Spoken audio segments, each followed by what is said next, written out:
Friends, மீன் குழம்பு எப்படி செய்யணும்னு பார்க்கலாம். சின்ன வெங்காயம் இருந்தால் 100 கிராம் போடுங்க. என்கிட்ட சின்ன வெங்காயம் இல்லை, அதனால் 4 பெரிய வெங்காயமும் வெந்தயம் ஜீரகம் வறுத்து போட்டிருக்கேன். கொஞ்சம் ஒரு ஸ்பூன் போட்டு நல்லா அரைச்சிக்கிட்டு எண்ணெய் 100 கிராம் நல்லெண்ணெய் செஞ்சால் தான் மீன் குழம்பு நல்லாயிருக்கும்.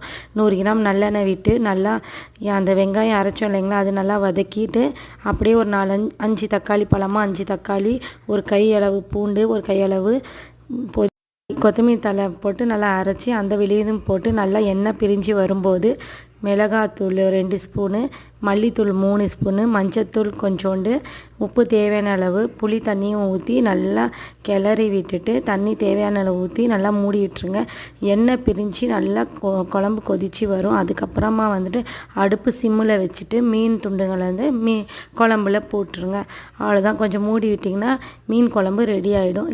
இது ரொம்ப நல்லா டேஸ்ட்டாக இருக்கும். நான் தேங்காயெலாம் ஊற்ற மாட்டேன். இது 2 நாள்னாலும்